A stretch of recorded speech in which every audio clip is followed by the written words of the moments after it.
वक्रतुंड महाकाय सूर्यकोटि संप्रभ निर्विघ्नं कुरु मे देव सर्वकार्येषु सर्वदा। त्वमेव माता च पिता त्वमेव बन्धुश्च सखा त्वमेव विद्या द्रविणं त्वमेव सर्वं मम देव देव। हे प्रभु, मैं ज्ञानहीन, भक्तिहीन और बुद्धिहीन होते हुए भी आपके कथा का रसास्वादन करना और कराने का साहस प्रयासरत में है।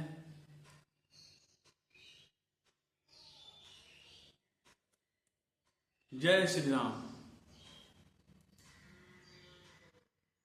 पिछली बार हमने राम कथा का रसास्वादन किया था कि विश्वामित्र मुनि राजा दशरथ के महल की ओर चल पड़ते हैं, लेकिन कुछ राम भक्तों का कमेंट्स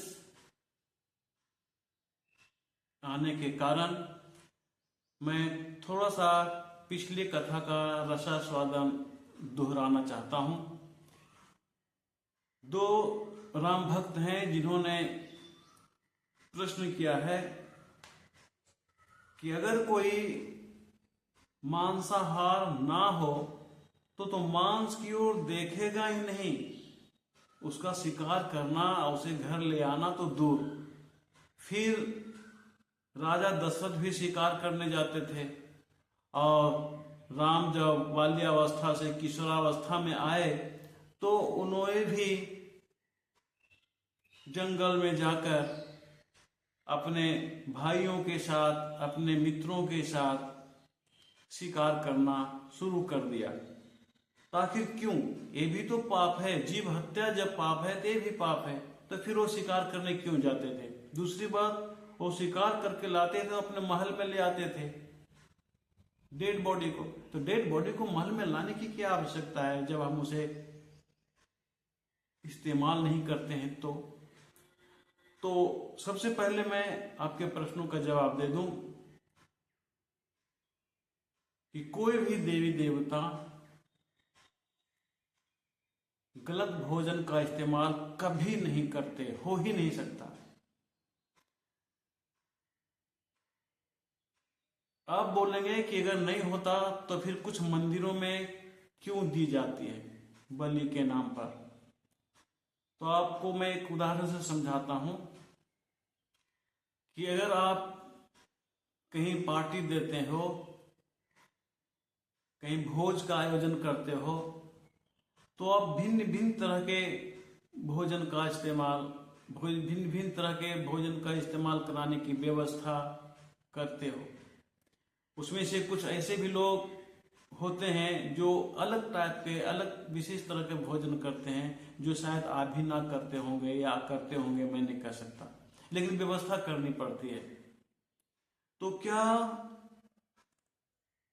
आप अगर उस विशेष भोजन का इस्तेमाल नहीं करते तो फिर दूसरों के लिए व्यवस्था क्यों कर रहे हो?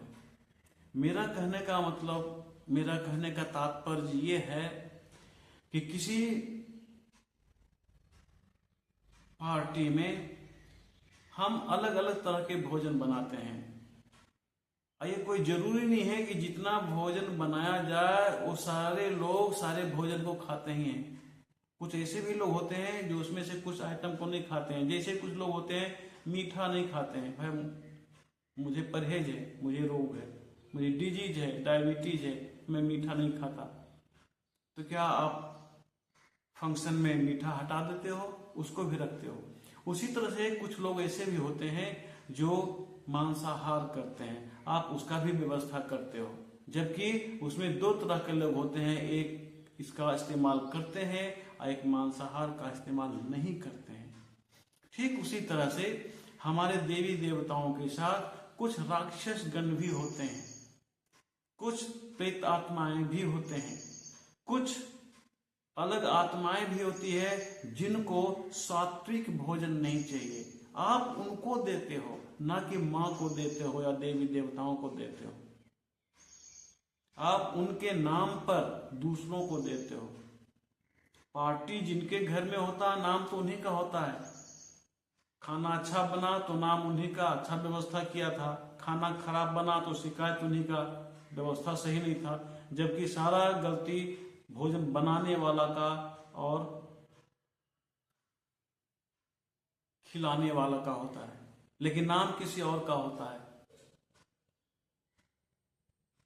चोर पकड़े सिपाही, नाम हवलदार का, यही चीज तो है यहां पर भी।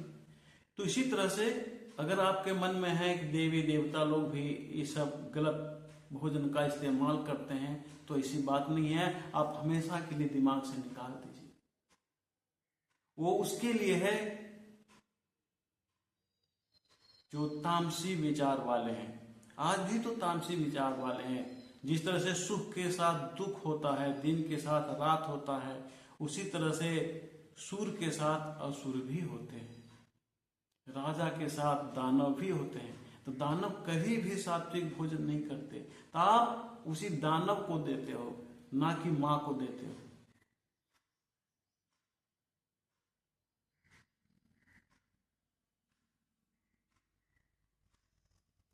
दूसरा, एक राम भक्त का कहना था कि जब शिकार करना हत्या है, पाप है, तो क्यों करते थे? तो पहला चीज है कि पहले जो प्रैक्टिकल हुआ करता था, व्यवहारिक ज्ञान जो दी जाती थी, वो तीर धनुष के द्वारा दी जाती थी। ये सही है कि तीर धनुष के द्वारा दी जाती थी, तो किसी जीव का शिकार करने की जगह पर हम किसी पुतला का इस्तेमाल कर सकते हैं, वो अलग बात है। मेन उद्देश्य क्या है? तो तुलसीदास जी लिखते हैं कि जे मृग राम बान के मारे, ते तनु तज सुरलोक सिधारे। श्री राम जिस बाण से जिस जीव को मारते हैं, वो जीव सीधा देवलोक चला जाता है, वो मृत्यु लोक में नहीं रहता, उसको उद्धार हो जाता है। किसी चुंबक के पास आप चुंबकीय चीज को रखोगे, किसी मैग्नेट के पास किसी मैग्नेटिक मटेरियल को रखोगे, तो उस मैग्नेटिक मटेरियल में भी मैग्नेट का गुण आ जाता है, आपने पढ़ा होगा। तो प्रभु हैं, वो तो परमपिता परमेश्वर हैं, उनका एक छोटा सा अंश हमारे दिलों में है। तो अगर ये छोटा सा अंश प्रभु के कांटेक्ट में चला जाए, तो उसी तरह से बन जाएगा ना, जिस तरह से पारस के छूने से लोहा सोना बन जाता है। इसीलिए राम भगवान के शिकार करने के बाद शिकार की जो आत्मा होती है उसका उद्धार हो जाता है, तो परमात्मा में जाके मिल जाता है। दूसरी बातें हैं कि शिकार राम भगवान ने उन्हीं जीवों का किया जिसका उद्धार करना था। जितने भी जीव थे, मृग थे या जो भी थे, सब शापित थे, सांप से ग्रसित थे, उनको श्राप मिला हुआ था। जिस तरह से राम भगवान के पैर के धूलि को छू जाने से पत्थर रूपी अहिल्या का उद्धार हो गया था, ठीक उसी तरह से ये प्रभु हैं जो शिकार कर रहे हैं, वो खुद यूज करने के लिए नहीं कर रहे हैं, वो तो शिकार कर रहे हैं उसका उद्धार करने के लिए। और महल में लाके राजा को दिखाते हैं कि मैंने इन जीवों का उद्धार किया, ना कि इस जीवों का इस्तेमाल करना है इसलिए महल में लाया। ये तो दिमाग में हम सोच भी नहीं सकते हैं कि प्रभु इन चीजों का इस्तेमाल करेंगे। वो तो सात्विक भोजन करते हैं।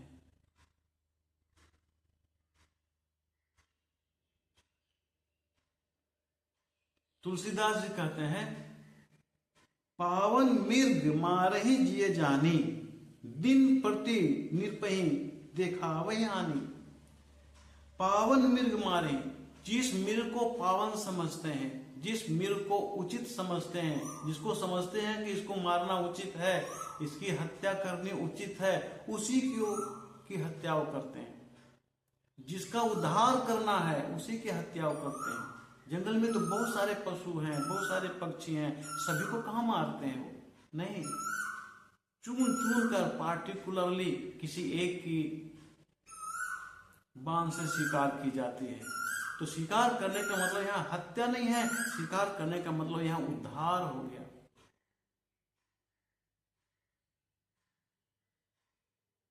अगर आपको महाभारत से हम उदाहरण दें तो एक बार आपको पता होगा कि मां गंगा जब राजा शांतनु के साथ शादी की तो एक एक करके 7 पुत्रों को अपने ही जल में बहा डाली थी।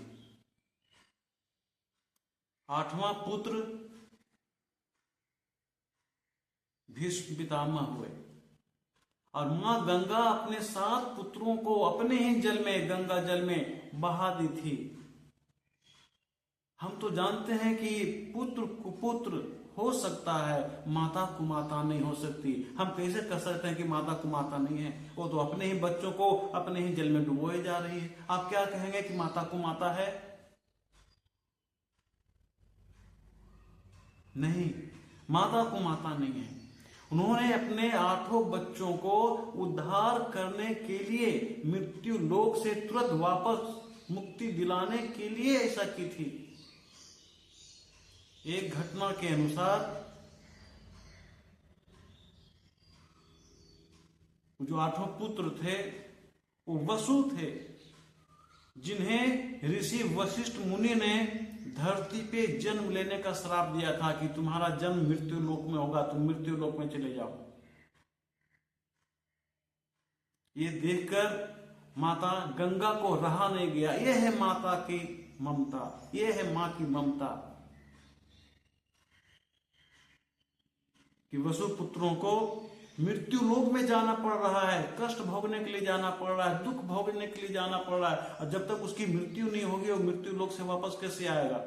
इसलिए तुरंत मुक्ति दिलाने के लिए, तुरंत उसका उद्धार करने के लिए माता गंगा ने अपने एक एक पुत्रों को, जैसे जैसे वो पुत्रों को जन्म देते गई, अपने ही जल में बहाते चली गई। लेकिन जिनको जानकारी नहीं है, जो नहीं जानते हैं, वो तो आज भी यही कहते हैं कि मां गंगा भी तो अपने पुत्रों को नदी में डाल दी थी, मैंने किया तो कौन सा गुनाह किया? आप गलती कर रहे हैं, आपकी सोच गलत है, ऐसा ना सोचें। आप जानिए कि इसका कारण क्या था। कोई माता कुमाता नहीं होती, कोई माता कुमाता नहीं होती। उसने अपने पुत्रों का उद्धार करने के लिए अपने जल में बहा दी थी। शांतनु से वादा करवा ली थी कि मैं जो करूंगी मेरे काम में आप बाधा नहीं डालेंगे, टोकेंगे नहीं। इसलिए जो ही एक पुत्र का जन्म हुआ, गंगा सीधे गंगा नदी चली गई, वहां अपने पुत्रों को डाल दी। गंगा जल में इस तरह से डाल दी जैसे लोग फूलों को प्रभु के चरणों में डालते हैं, उस तरह से मां गंगा अपने पुत्र को जल में डाल देती है। शांतनु से रहा नहीं जाता है, लेकिन वो किंग कर्तव्य मूढ़ है, तो वचनबद्ध हैं। उन्होंने शादी से पहले ही वादा कर दिया था कि देवी तुम कुछ भी करेगी मैं नहीं बोलूंगा। राजा शांतनु को क्या पता था कि गंगा ऐसे भी करेगी? कोई कैसे सोच सकता है कि गंगा एक देवी गलत काम करेगी? उन्होंने वादा दे दिया। यहाँ शांतनु का भी कोई गलती नहीं है, माता गंगा का भी कोई गलती नहीं है। लेकिन जिन लोगों को पता नहीं है वो सीधा यही बोलते हैं। शांतनु ने ऐसा किया, 2 शादियां की, गंगा ने अपने पुत्रों को जल में बहा दिया। नहीं, कदापि नहीं। उन्होंने उद्धार करने के लिए एक एक करके 7 पुत्रों को नदी में डाल दी थी। जब 8वां पुत्र को नदी में बहाने आई तो शांतनु से रहा नहीं गया। यहां भी एक पिता का दिल रोकता है। ऐसा नहीं कि ममता केवल नारियों में ही भी होती है, लेकिन मर्द का एक जुबान होता है, वो वादा कर चुके थे, इसलिए शांतनु तड़प तड़प के 7 बच्चों का हत्या बर्दाश्त करते रहे। 8वां पुत्र में भीष्म पितामह की बारी थी। जो ही गंगा जल में डालने के लिए गई 8वां पुत्र को राजा शांतनु से रहा नहीं गया और चीख दिए, चिल्ला दिए, नहीं। मुंह से आवाज निकल आया। गंगा रुक गई और वापस लौट गई। गंगा का दूसरा वचन ये भी था कि जिस दिन आप हमारे काम को रोक देंगे उस दिन मैं आपसे विदा ले लूंगी, हमेशा हमेशा के लिए मैं अपने धाम को चली जाऊंगी, यानी स्वर्ग लोक चली जाऊंगी। गंगा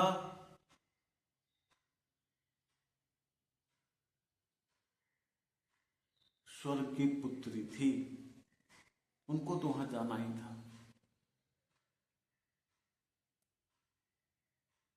तो माता गंगा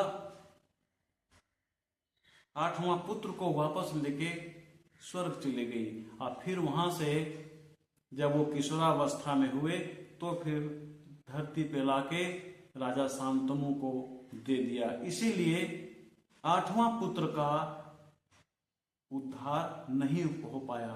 मां गंगा बहुत विचलित होकर कहती है कि मैंने किसी तरह से 7 वसु पुत्रों का मैंने उद्धार किया, लेकिन आपके वचन के टूटने के कारण, वादा टूटने के कारण मैंने 8वां पुत्र को मुक्ति नहीं दिला सकी। शायद इस बच्चे के नसीब में अभी मृत्यु लोक में रहना लिखा हुआ है, वही आगे चलकर भीष्म पितामह हुए। इसलिए कोई भी देवी देवता अनुचित भोजन नहीं करते, ये हमारी धर्म है। जैसा अन्न वैसा मन वैसा तन। आप एक पौधा ले लो, वैसा पौधा लेना जिसका फूल उजला कलर का हो, तो उसमें आपको रिजल्ट अच्छा मिलेगा देखने के लिए। उस पौधा ले लो, उस पौधा को रंगीन पानी से सींचते रहो, लाल पानी से लाल कर दो पानी को, हरा कर दो पानी को, ऐसा कलर दो जो कि आसानी से दिखे, लाल ही कर दो। उजला फूल है और उसको पानी में लाल रंग डाल करके उसे सींचते रहो। तुम देखोगे कि जब उस पौधे में फ्लावर निकलता है, फूल निकलता है, तो उसका कलर हल्का लाल दिखता है। इसका क्या कारण है? लाल पानी जो था, जिसमें आपने रंग डाला था, जिस पानी में लाल रंग का पानी जो था, वो पौधा से होते हुए उसके पुष्प तक चला गया। अब पुष्प उजला होने के कारण उसका कलर दिख गया, ये लाल है। लाल की जगह पर आप काला ले लो तो पुष्प हल्का काला दिखेगा, क्योंकि उजला तो फूल का नेचर है, पौधों का अपना जेनेटिक गुण है, जनरेशन का है। 100% बदल नहीं सकता, लेकिन उसका प्रभाव बदलता है। यही कारण है कि हम अगर गलत भोजन करते हैं तो उसका प्रभाव हमारे दिमाग पे पड़ता है, हमारे तन पे पड़ता है। पूरा हम नहीं बदलते, लेकिन क्षण भर के लिए बदल जाते हैं, थोड़ा देर के लिए बदल जाते हैं। हम तामसी भोजन करते हैं तो थोड़ा देर के लिए मेरा मन बदल जाता है, हम गलत काम कर बैठते हैं, और जब होश में आते हैं तो क्षमा मांगना शुरू कर देते हैं कि मैंने गलती की, मुझसे गलती हो गया, मुझे माफ कर दीजिए। ठीक उसी पौधों की तरह क्षणिक बदलता है, तत्काल बदलता है, कुछ देर के लिए बदलता है। इसीलिए जैसा आप अन्न खाओगे, जैसा आप भोजन करोगे, वैसा ही आपका शरीर होगा, और जैसा शरीर होगा उस शरीर में वैसा ही मस्तिष्क होगा।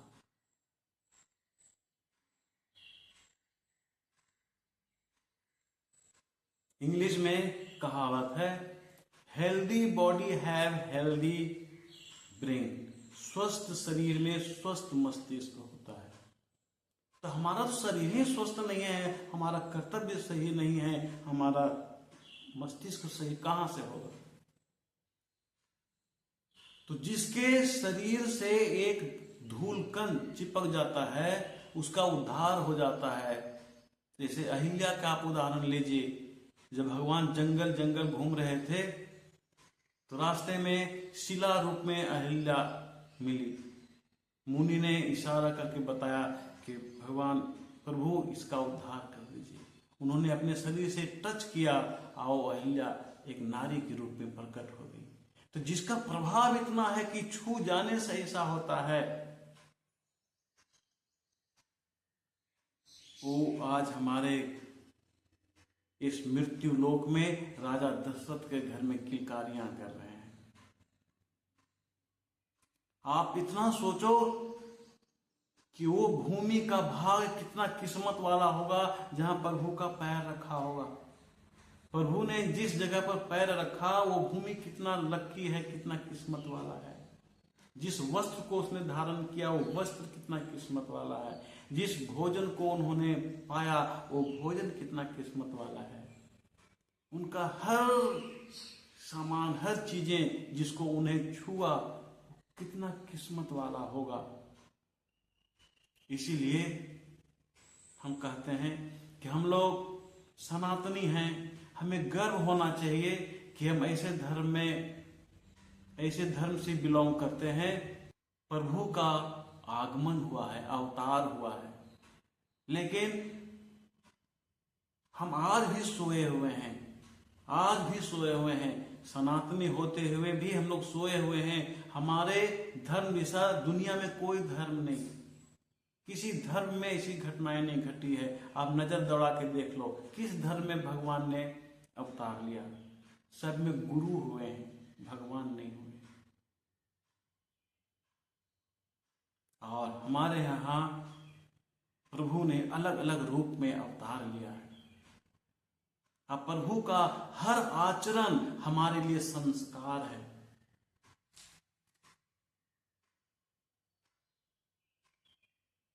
आप कह सकते हो कि जब प्रभु के छू जाने से ही प्रभाव है तो अवतार लेने की क्या जरूरत है? वो तो अब जो बोल देंगे वो हो जाएगा, तो स्वर्गलोक में बैठे बैठे रावण वध हो जाता। नहीं, हमें लेसन देना था, हमें सिखाना था कि एक इंसान की मर्यादा क्या होती है, हमें क्या करना चाहिए। एक कार्यालय का मैं उदाहरण देता हूं। किसी कार्यालय में आप जाते हो काम कराने के लिए, तो लोग क्या कहते हैं? सोमवार को आना, अगले सप्ताह आना, 10 दिन के बाद आना। लेकिन किसी नेता का नाम लेकर के जाते हो तो कौन भेजा है? तो फलाना बाबू भेजे हैं, वो उनका आदमी है, थोड़ा सा काम देख लो, कर दो। तो हो सकता है सुबह से शाम तक में हो जाए, या तो कल तक में तो होना ही होना है। लेकिन अगर वो वीआईपी आदमी खुद पहुंच जाए ऑफिस में, तो सारे कर्मचारी लोग खड़ा हो जाते हैं, फलाने साहब आए हुए हैं।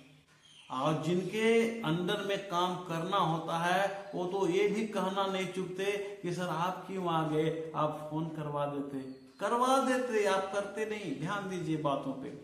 आप फोन करवा देते, आपके आने की क्या जरूरत थी? आपका कोई काम रुका है क्या?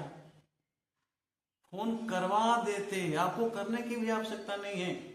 आप केवल करवा दीजिए, आपका नाम ही काफी है।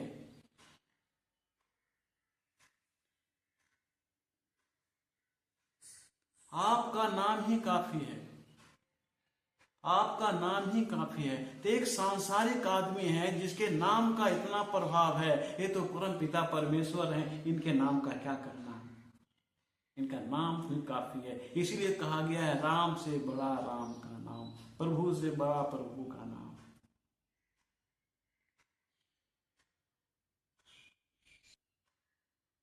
प्रभु अवतार लेने के बाद जितना भी काम किए, सब हमारा संस्कार है।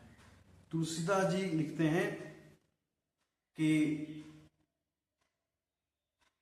प्रभु सुबह उठते ही अपने से बड़े लोगों को प्रणाम करते हैं, गुरुजनों को प्रणाम करते हैं। प्रणाम करने के बाद अपने कामों में लगते हैं।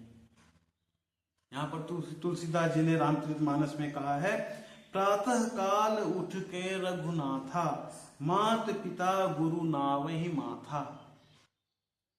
सुबह उठते ही पहले माता पिता को प्रणाम, बड़ों को प्रणाम, अपने गुरु को प्रणाम, तब फिर किसी दूसरे काम में लगते हैं। तो प्रभु का ये जो एक्टिविटी है, ये जो गतिविधियां हैं, ये जो काम है, हमारा संस्कार है। लेकिन हमारा काम किसी को अगर संस्कार बन जाए तो आदमी उत्तम हो जाता है।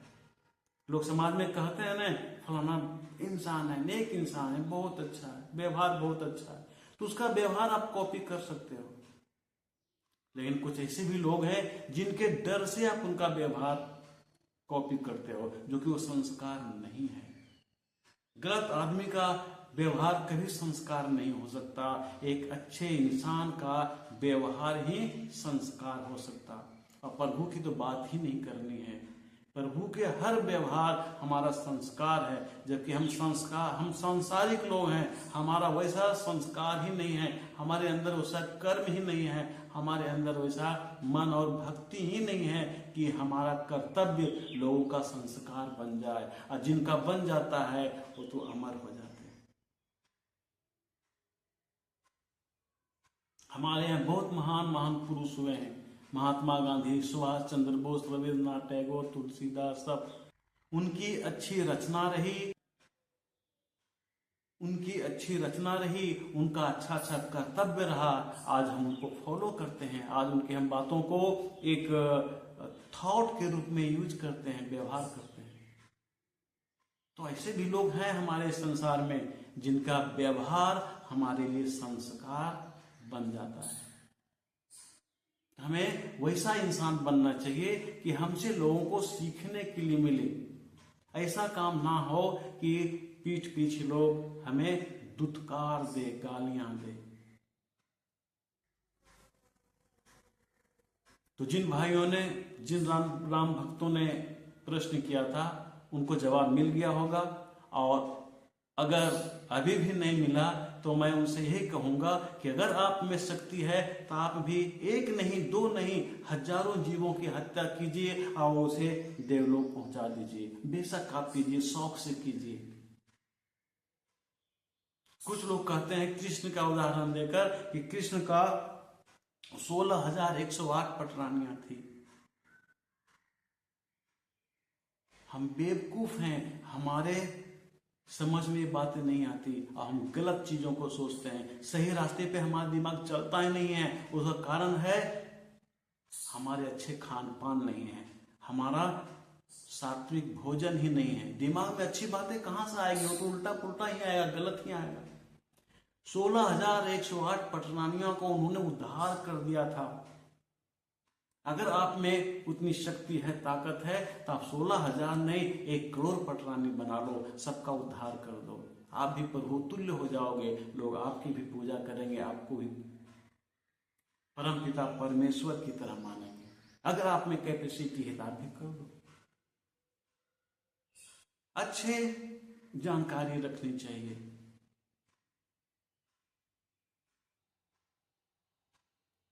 इस तरह से प्रभु का हर व्यवहार,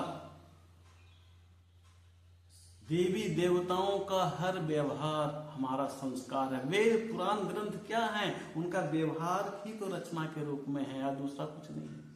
ये करनी चाहिए, ये करो, ये करनी चाहिए, ये करो, वही तो है। उनका व्यवहार ही तो है, उनका स्टेटमेंट ही तो है, उनका तथ्य ही तो है, उनकी बातें ही तो है। पर वो निराकार हैं। कुछ लोग ये भी कहते हैं पत्थर पूजना क्यों जरूरी है? आजकल ये हवा थोड़ा बहा हुआ है। हम सनातनियों को अपने रास्ते से हटाने के लिए बहुत प्रयास किया जाता है। ये सही है, पर वो निराकार हैं।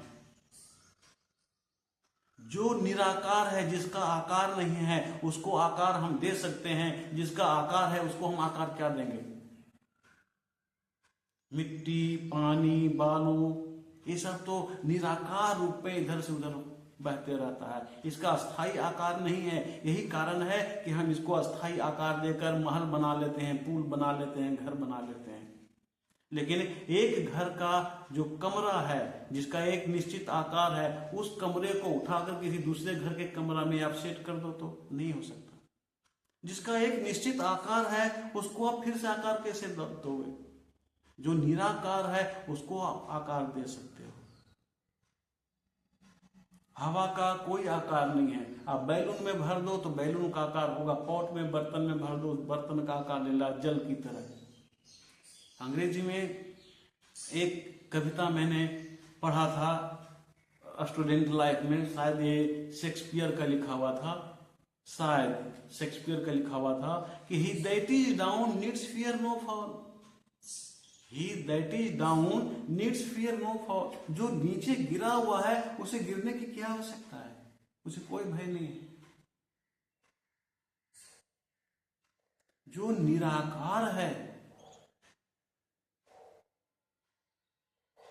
उसको क्या चीज की जरूरत है? उसको जरूरत इतना ही है कि आकार लेकर के जीवों का उद्धार करना, बस इतना ही है। यही कारण है कि परमपिता परमेश्वर निराकार होते हुए भी अलग अलग आकार रूप ले करके हम संसारिक लोगों का उद्धार करते रहते हैं। कभी मत्स्य रूप, कभी नर रूप, कभी वराह रूप, कभी कोई रूप, कभी कोई रूप। निराकार है वो रूप में आ सकता है, जो रूप में है वो रूप में क्या आएगा? जो गिरा हुआ है वो कहाँ गिर के जाएगा? जो ऊपर उठा हुआ है वो गिर सकता है। जिसका कोई आकार नहीं है उसको आकार में हम ले सकते हैं। जो आकार में है उसको क्या लेंगे? प्रभु निराकार है, वो तरह तरह के आकार ले सकते हैं। हाँ, यही कारण है कि समय समय पर हम सनातन धर्मियों को, हम साधु संतों को, हम प्रभु के भक्त गणों को धर्म की रक्षा करने के लिए उचित जैसा होता है अपना रूप बनाकर इस मृत्यु लोक में आते हैं। उन्होंने अलग अलग कितने कितने तरह का रूप बनाकर आना पड़ा है, जिसको हम अलग अलग अवतार के नाम से जानते हैं। पारस से अगर लोहा छू जाए तो वो सोना बन जाता है। अगर किसी के पास पारस हो तो तब सब उसके पास ले जाओगे कि भैया इसको भी छू दो, इसको भी छुआ दो, इसको भी छुआ दो, मैं अरबपति बन जाऊंगा। एक छोटा सा लोहा को सोना बनाने के लिए हम इतना तत्पर हो जाते हैं, तो अगर प्रभु के संपर्क में हम आ जाएं तो मेरा पूरा जीवन ही उद्धार हो जाएगा, पूरा जीवन का उद्धार हो जाएगा, मुक्ति मिल जाएगी, मृत्यु लोक से मुक्ति मिल जाएगी। इसलिए सभी लोग प्रभु के हाथों पे मरने की इच्छा रखते हैं। आपने सुना होगा, आपको याद होगा, रावण ने सीता हरण करने के लिए अपने मामा मारीच को भेजा था। मारीच को उसने हिरण रूप में भेजा था। मारीच क्या सोचा था मन में? मारीच मन में करही बिचारा, दोनों तरफ से मरण हमारा। तुलसीदास जी लिखते हैं रामचरितमानस में। मारीच मन में सोचता है कि मेरा तो दोनों तरफ से मरण है। अगर मैं रावण की बातों को मानता हूं तो प्रभु के हाथ से मरता हूं, अगर रावण के बातों को नहीं मानता हूं तो रावण के हाथों से मारा जाऊंगा। मेरा तो उद्धार उसमें होगा नहीं। मेरा तो उद्धार तभी होगा जब हम प्रभु के हाथों से मारा जाऊं। तो प्रभु के हाथों से मरने की इच्छा सबकी होती है, सबकी इच्छा होती है। इसलिए प्रभु किसी की हत्या नहीं करते, उद्धार करते हैं। उद्धार करने के लिए तो शरीर को त्यागना पड़ेगा ना, आत्मा को तो निकलना पड़ेगा। अब है कि जैसा कर्म किया उस कर्म के आधार पर उसके मृत्यु का रूप होता है। प्रभु तो पहले ही कह चुके हैं, सारा चीज हमारे अंदर में है। पूरे ब्रह्मांड का, पूरे विश्व का सारा चीज हमारे अंदर में, हमारे कंट्रोल में है।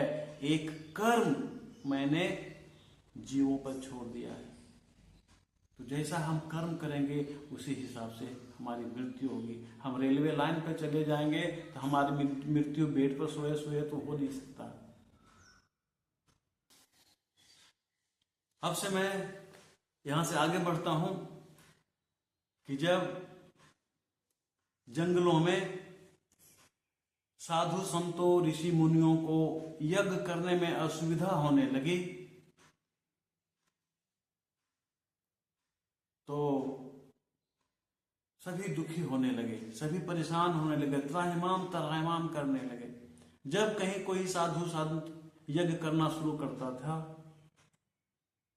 और राक्षसों को पता चल जाता था तो राक्षस दौड़े दौड़े दौड़े दौड़े आता था और यज्ञ को नष्ट कर देता था। आज वही प्रभु लीला करने आए हैं नर रूप में, राजा दशरथ के यहाँ संतान के रूप में जन्म लिए। सोचिए वो घर कैसा होगा, वो महल कैसा होगा, वो स्थान कैसा होगा, वो इंसान कैसा होगा राजा के रूप में, जिनके वो पुत्र के रूप में आए। हमारे लिए तो प्रभु का धूल भी नसीब नहीं होता, उनकी साया भी नसीब नहीं होता। अब प्रभु पुत्र के रूप में राजा दशरथ के यहाँ आए।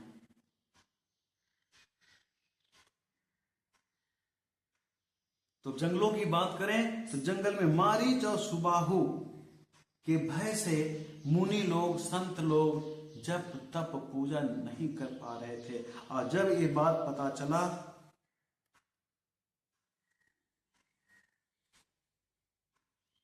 गाधी के पुत्र विश्वामित्र मुनि को, बहुत दुखी हुए, बहुत चिंतित हुए। राक्षसों का भोजन तो तामसी होता है ना, उसके दिमाग में सही विचार तो हो ही नहीं सकता, संभव नहीं है।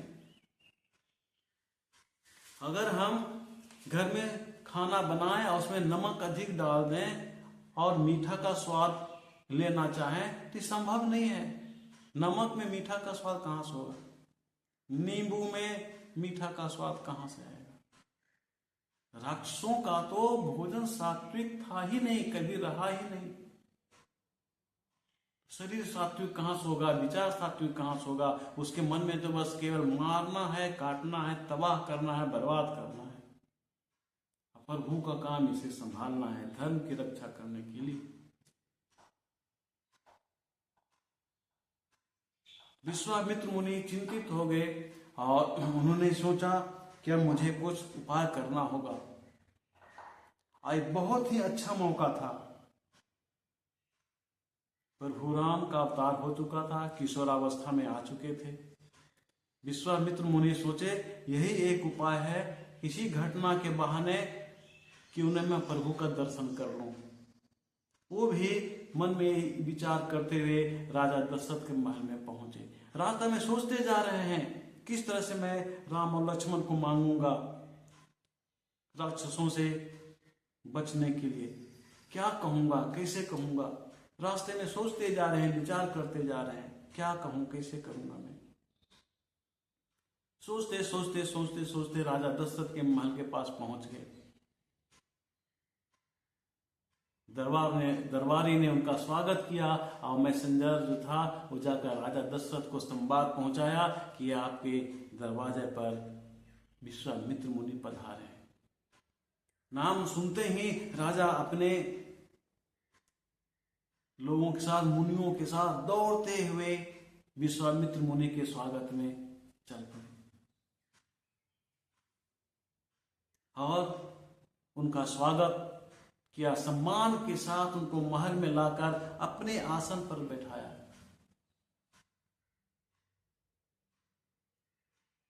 आज आप किसी बड़े लोगों के घर में जाओगे तो दरवाजा पर ही बैठने के लिए कह देगा, या बैठने के लिए कहेगा ही नहीं। कौन आया है, फलाना आदमी आया, ठीक है बोलो हम आ रहे हैं 10 मिनट में, क्या काम है पूछ लेना। आया देखिए राजा दशरथ को, कोई ब्राह्मण आपके दरवाजे पे आ जाए तो आप दरवाजा पर ही बैठा देते हो या घर लाके बरामदा में बैठाते हो। जहां आप बैठते हो वहां नहीं बैठाते हो, अलग से कुर्सी देते हो। लेकिन राजा दशरथ को देखिए अपने आसन पर बैठाते हैं। इतना अपार सम्मान, ये तो आप ही का है। किसी छोटा को अगर हम आप कह के बुलाएंगे तो हम छोटा हो जाएंगे क्या? कोई व्यक्ति हमसे छोटा है और उसे हम आप कह दें, बाबू कह दें, आप इसे कर लो, बाबू इसे आप कर लो, इसे आप कर लेना, हम छोटा हो जाएंगे क्या? हो सकता है वाणी से छोटा हो जाए, लेकिन इसका प्रभाव छोटा नहीं है। इसका प्रभाव से तो हम सम्मानित हो गए। प्रिय वचनम, प्रिय वचन बोलो। इसलिए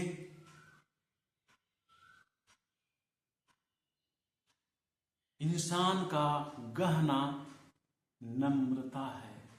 विद्या ददाति विनयम, विनयम ददाति पात्रताम, पात्रताम धर्मात्मोपि कहा गया।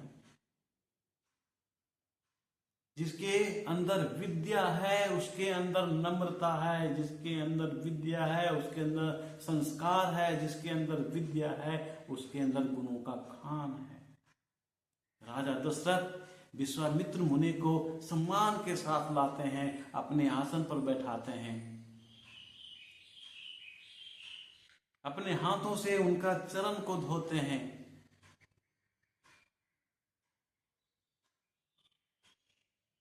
और फिर कंदमूल खाने के लिए उन्हें देते हैं।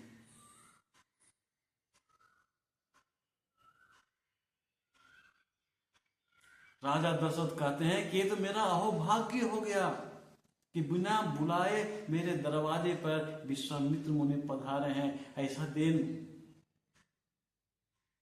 दिन तो पहले कभी नहीं आया था। आज का दिन मेरे लिए कितना किस्मत वाला है। बिना बुलाए मेरे द्वारे पे गुरु का आगमन हो गया, महान आत्मा का आगमन हो गया, बिना बुलाए, बिना किसी सूचना का। ऐसे तो कहा गया है अतिथि का कोई तारीख होता ही नहीं है। अतिथि का कोई तारीख नहीं होता है। जो बिना तारीख पे आ जाए उसे अतिथि कहते हैं। जिसकी आने की कोई तिथि ना हो उसे अतिथि कहते हैं। लेकिन यहाँ विश्वामित्र मुनि अतिथि तो कह ही सकते हैं, लेकिन इनके पीछे बहुत बड़ा उद्देश्य है। अब देखिए कैसे समय बदलते जा रहा है। अब यहां से समय बदलना शुरू हो गया। प्रभु का अवतार जिस उद्देश्य से हुआ था उसका श्री गणेश होता दिखाई दे रहा है। राजा दशरथ यथासंभव जितना हो सका स्वागत करने के बाद, भोजन कराने के बाद हाथ जोड़कर पूछते हैं कि गुरुदेव आज मैं कितना किस्मत वाला हूं, खुशकिस्मती हूं कि मेरे द्वार पर आकर आपने मेरे इस घर को पवित्र कर दिया। लेकिन थोड़ा सा संदेह मेरे मन में है कि कारण क्या था, वो जान लेते तो अच्छा था। आपका आने का उद्देश्य क्या था, ये नहीं जानना चाह रहे कि आप आए क्यों, ये उद्देश्य नहीं है। लेकिन आपका आने का उद्देश्य क्या है ये जानना है। आप क्यों आए ये नहीं जानना है, कारण नहीं जानना है, काम जानना है। किसी ब्राह्मण को बिना उद्देश्य के घर पे नहीं बुलानी चाहिए। कोई ब्राह्मण बिना कारण किसी के द्वार पे जाता भी नहीं। ये ब्राह्मण का संस्कार है और हमारा संस्कार है। बिना उद्देश्य के नहीं बुलाना चाहिए और ब्राह्मण को बिना उद्देश्य के जाना भी नहीं चाहिए। विश्वामित्र मुनि राजा दशरथ के द्वार पधारे हैं। राजा दशरथ के पूछने पर विश्वामित्र मुनि कहते हैं मेरी भी इच्छा हुई कि मैं प्रभु का दर्शन कर लूं। प्रभु के दरबार में तो पूरी दुनिया वाले जाते हैं, प्रभु से बढ़कर तो मैं नहीं हूं। प्रभु का दर्शन करने का मौका मुझे भी मिला और मैं भी उनके दर्शन करने के लिए आ गया। इसीलिए मैं आया, इसी उद्देश्य से आया। राजा दशरथ और गदगद हो गए, उनकी खुशी का और ठिकाना नहीं था। राजा दशरथ अपने चारों पुत्रों को बुलाया। चारों पुत्र आए। विश्वामित्र मुनि एक एक करके चारों पुत्रों को देखा और अंत में प्रभु राम के ऊपर उनकी नजर टिक गई, रुक गई।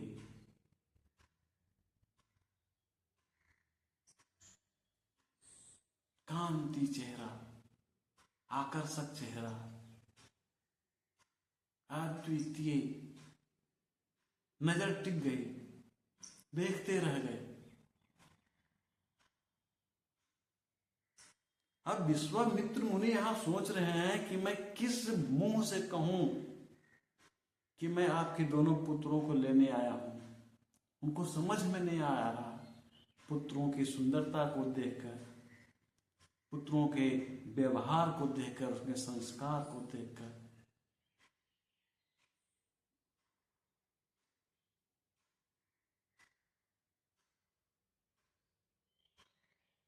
राजा दशरथ के चारों पुत्रों से विश्वामित्र मुनि को सम्मान मिला, आदर मिला। अब विश्वामित्र मुनि कैसे कह सकते हैं कि हम इस किशोर बालकों को इस महल के सुख सुविधाओं से दूर कांटों भरे रास्ता में जंगल में ले जाऊं। इसके लिए मैं राजा दशरथ को कैसे कहूं कि मैं आपके पुत्रों को जंगल में ले जाने जा रहा हूं। उनको सोचना पड़ रहा है, वो चिंतित हो रहे हैं, सोच में पड़ गए हैं कि मैं करूं तो क्या करूं, लेकिन करना तो है। तो विश्वामित्र मुनि के मन में एक ही विचार आया कि प्रभु का अवतार किस उद्देश्य से हुआ है, ये प्रभाव भी प्रभु का ही है। प्रभु तो सब जानते हैं कि विश्वामित्र मुनि क्यों आए हैं, हमें क्या करना है। वो तो मंद मंद मुस्कुरा रहे हैं, उनको थोड़ा भी चिंता नहीं, क्योंकि उसी कर्तव्य के लिए तो आए ही थे। अंत में विश्वामित्र मुनि कहते हैं कि राजन, हम लोग राक्षसों के भय से बहुत भयभीत हैं, राक्षसों के व्यवहार से बहुत दुखी हैं। वो हमें यज्ञ करने नहीं देते, पूजा पाठ करने नहीं देते। इसलिए मैं आपके 2 पुत्रों को लेने आया हूं, आप राम और लक्ष्मण को हमें दे दो, साथ ले जाने दो। सुनते ही राजा दशरथ के मानो प्राण पखेरु उड़ गए। बोलते हैं ना, सिर मुड़ाते ओले गिरना, बहुत बड़ा विपत्ति लगता आ गया। राजा दशरथ का मुंह खुला का खुला रह गया, आंखें खुली की खुली रह गई। उनको अपने कानों पर विश्वास नहीं हो रहा था कि मैंने जो सुना है वो सही है, उन्हें यकीन ही नहीं हो रहा।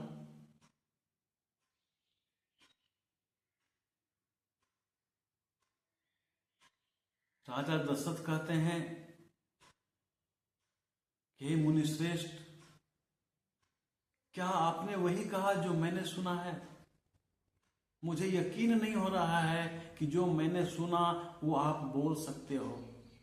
आप फिर से बोलो, आप फिर से सोच कर बोलिए कि आपने क्या कहा। मुझे यकीन नहीं हो रहा, मुझे अपने कानों पर विश्वास नहीं हो रहा जो मैंने सुना।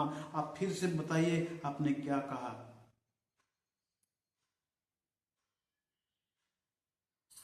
विश्वामित्र मुनि कहते हैं कि राजन, एक मुनि का वचन है, मैंने जो कहा वो उचित है। राजा दशरथ को काटो तो खून नहीं, उनको समझ में नहीं आ रहा मैं क्या करूं, इसका जवाब मैं क्या दूं। एक जो चौथे पन में उन्हें संतान हुआ था, और वो संतान से भी पूरा प्रेम पाए भी नहीं थे, अपने संतानों में पूरा प्रेम अभी दिए भी नहीं थे। ना तो उन्होंने प्रेम पाया, ना तो प्रेम दिया, ना तो पुत्र सुख देखा, ना तो पितृ सुख दिया।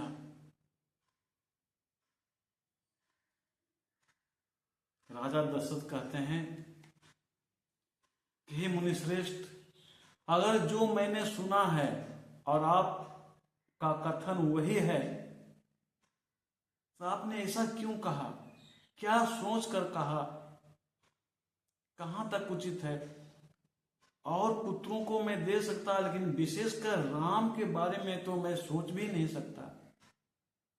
इसके बदले में आप हम मुझसे जो चाहो ले लो, धरती ले लो, गौ ले लो, धन ले लो, महल ले लो, हमारे महल में जितने भी खजाना है सब के सब ले लो, लेकिन कृपया कर जिस बातों को आपने कहा है उसे वापस ले लो, उसे झूठा कह दो कि जो मैंने कहा वो आपने नहीं सुना, जो मैंने कहा वो कुछ और था। विश्वामित्र मुनि कहते हैं कि नहीं राजन, आपने जो सुना मैंने वही कहा है। क्योंकि विश्वामित्र मुनि राजा दशरथ के विचार को, व्यवहार को देख लिए, उन्हें पता था कि राजा दशरथ ने अच्छी तरह से समझ लिया। यहाँ पर तुलसीदास जी कहते हैं कि मांगहु भूमि धेनु धन कोसा, सर्वस देव आजु सहरोसा, देह प्राण ते प्रिय कछु नाही, सो मुनि देव निमिष एक माही।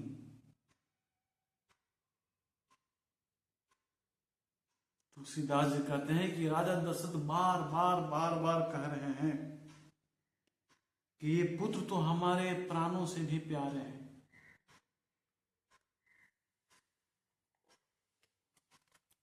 राजा दशरथ बार बार कहते हैं कि ये पुत्र तो हमें प्राणों से प्यारे हैं, राम को तो देना असंभव सा है।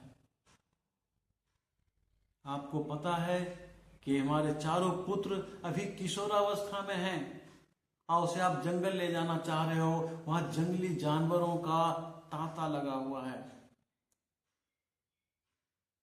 मैं कैसे अपने पुत्रों को वहां भेज दूं?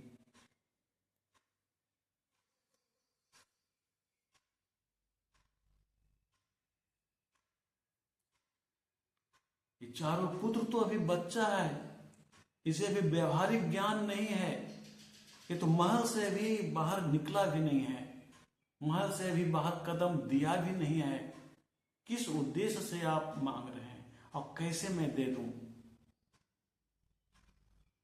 विश्वामित्र मुनि को लगा कि राजा दशरथ को पुत्र मोह बहुत अधिक सता रहा है, पुत्र मोह हावी हो गया है। अब हो क्यों नहीं, चौथे पन में उन्हें पुत्र प्राप्त हुआ, पुत्र मोह क्यों ना हो? और किसे पुत्र मोह नहीं होता, चाहे चौथे पन में हो या ना हो, पुत्र तो सबको प्यारा होता है। अपना पुत्र किसको प्यारा नहीं होता? अंत में विश्वामित्र मुनि और गुरु वशिष्ठ मुनि दोनों मिलकर राजा दशरथ को समझाते हैं कि हे राजन, आपके चारों पुत्र चारों वेद हैं, आपके यहां अवतार लिए हैं धर्म की रक्षा के लिए, जगत के उद्धार के लिए, साधु संतों ब्राह्मणों गौ की रक्षा के लिए, जीव जंतुओं की भलाई के लिए। उसे अपना कर्म तो करने दो, क्यों अपने पुत्रों को उसके कर्म से वंचित कर रहे हो? ये भी तो एक तरह का अपराध ही है। जिस कर्म के लिए उन्होंने अवतार लिया है उन्हें अपना कर्म करने दो। विश्वामित्र मुनि उचित समय पे आए हैं। राजा दशरथ कहते हैं मुनि से और गुरु वशिष्ठ से, हे गुरुदेव, कर्तव्य तो सही है, करना है, लेकिन हर चीज का एक समय होता। अब इस बालक का समय ही क्या है, अब इस बालक का उम्र ही क्या हुआ है, इसका समय क्या है, कैसे मैं जाने दूं? गुरु वशिष्ठ मुनि समझाते हैं कि राजन, ये तुम्हारे चारों पुत्र वेद के रूप में हैं, प्रभु का अवतार हैं। प्रभु का अवतार बच्चों से, किशोरावस्था से, युवावस्था से कोई लेना देना नहीं होता। शक्ति तो शक्ति होती है, शक्ति का कोई समय नहीं होता, कोई उम्र नहीं होता। शक्ति तो शक्ति है। तुम्हारे चारों पुत्र विश्व के कल्याण के लिए एक बड़ी शक्ति है, इसका कोई उम्र नहीं होता, इसे जाने दो। राजा दशरथ बहुत चिंतित हो जाते हैं। अंत में बहुत समझाने के बाद राजा दशरथ पुत्रों को आज्ञा देते हैं कि विश्वामित्र मुनि और गुरु वशिष्ठ मुनि के वचनों का सम्मान करो। राजा दशरथ ये नहीं कहते हैं कि तुम गुरु वशिष्ठ के साथ और विश्वामित्र मुनि के साथ जंगल चले जाओ। भाषा देखिए कैसा है, इसी को संस्कार कहते हैं। विश्वामित्र मुनि और गुरु वशिष्ठ के वचनों का सम्मान करो। भगवान राम तो समझ जाते हैं कि मुझे आदेश मिल गया। वो दौड़े दौड़े माताओं के पास जाते हैं, आशीष लेते हैं, बड़ों से आशीर्वाद लेते हैं, राजा दशरथ से आशीर्वाद लेते हैं। उनके मन में थोड़ा सा भी दुख नहीं है, थोड़ा भी तकलीफ नहीं है कि एक महल के ऐशो आराम को छोड़कर मैं जंगल जा रहा हूं। उन्हें तो इस बात का गर्व है कि मुझे अभी से अपना कर्म करने का मौका मिल गया। जिसके लिए वो आए हैं उनको तो सब पता है मुझे क्या करना है, तो ये जानकर खुश हैं। उनका चेहरा पर थोड़ा सा मलिनता नहीं है कि मुझे जंगल जाना है, वो तो खुश हैं। आप खुशी खुशी वो महल से तीर धनुष लेकर निकल पड़ते हैं। इस तरह से विश्वामित्र मुनि राम और लक्ष्मण को साथ लेकर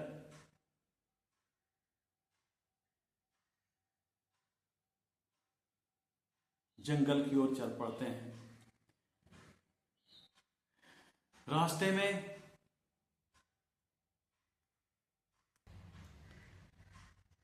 में ताड़का राक्षसिनी थी, उसका नजर इस दोनों किशोर पर पड़ता है। तो दूर से देखती है कि एक अजीब सा बालक आ रहा है।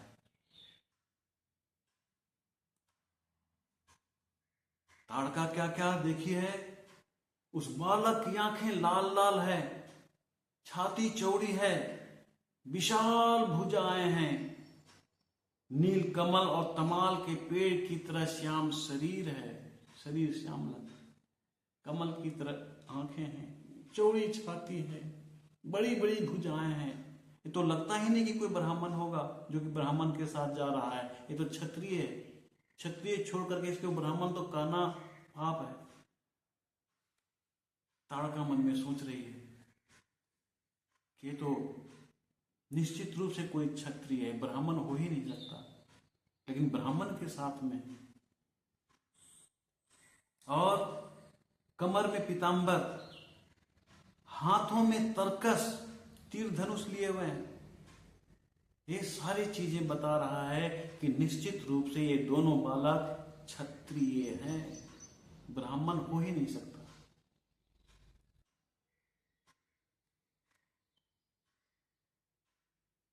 इस तरह से ताड़का जो है राम और लक्ष्मण को देखती है, वो दौड़ते हुए आती है आक्रमण करने के लिए। विश्वामित्र मुनि तुरंत राम और लक्ष्मण को सावधान कर देते हैं और कहते हैं इसका उद्धार कर दो।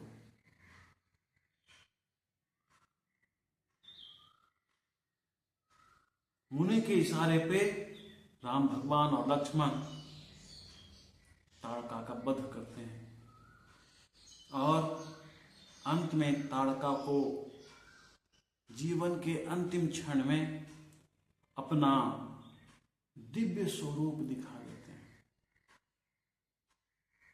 कैसे कह सकते हैं कि देवी देवता हत्यारा हैं, प्रभु किसी की हत्या करते हैं? वो तो उद्धार करते हैं। उन्होंने अपना दिव्य स्वरूप दिखाया और उसे मुक्ति धाम पहुंचा दिया ताड़का को। उसकी गलती नहीं थी। आज हम बच्चों को डांटते हैं ना, गलती करता है बच्चा, बदमाश हो गया है, गलत रास्ता पकड़ लिया, उसकी क्या गलती है? मैंने उसे जिस रास्ते को दिखाया है उस रास्ता को वो पकड़ा है। बदनाम बच्चा होता है लेकिन काम मेरा है। मैं उसे जैसे सिखाऊंगा, जैसे मैं कहूंगा चलने के लिए, वैसा वो चलेगा ना। तो ताड़का को जो संस्कार मिला वो की उसमें उसकी कोई गलती नहीं है, ये प्रभु समझते हैं। इसलिए हमें बच्चों में अच्छे संस्कार देना चाहिए। अंग्रेजी में कहा गया है, children are mirror of families, a child is a mirror of a family. बच्चा किसी परिवार का दर्पण होता है। एक बच्चा से मिलकर के आप परिवार के रहन सहन, उसके संस्कार अनुशासन को आप समझ सकते हैं, जान सकते हैं।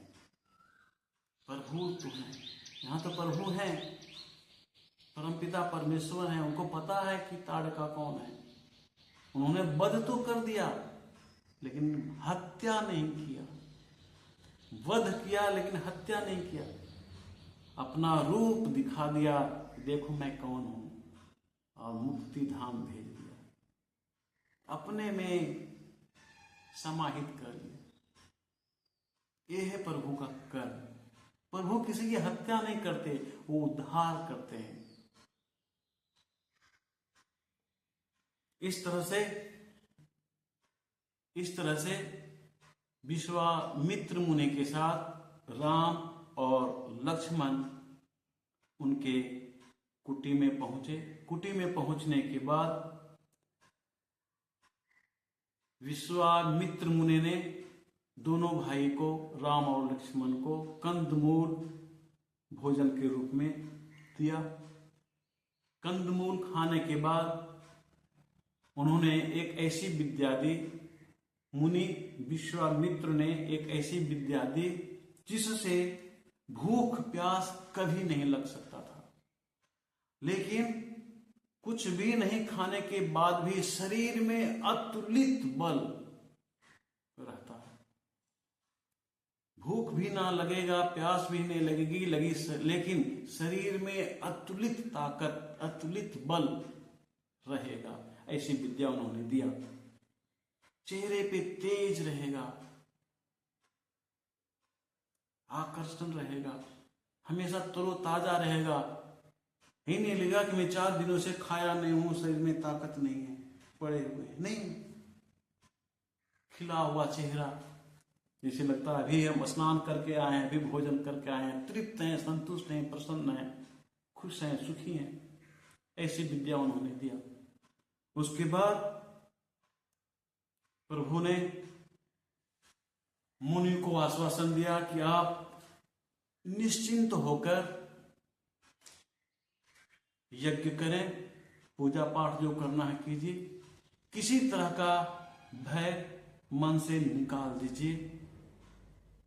और प्रभु राम और लक्ष्मण दोनों कुछ दिनों तक विश्वामित्र मुनि के आश्रम में रहे, ताकि उनको ये एहसास हो जाए कि अब हमें किसी भी राक्षस, किसी भी दानवों से भय नहीं है, अब हम भय मुक्त हैं।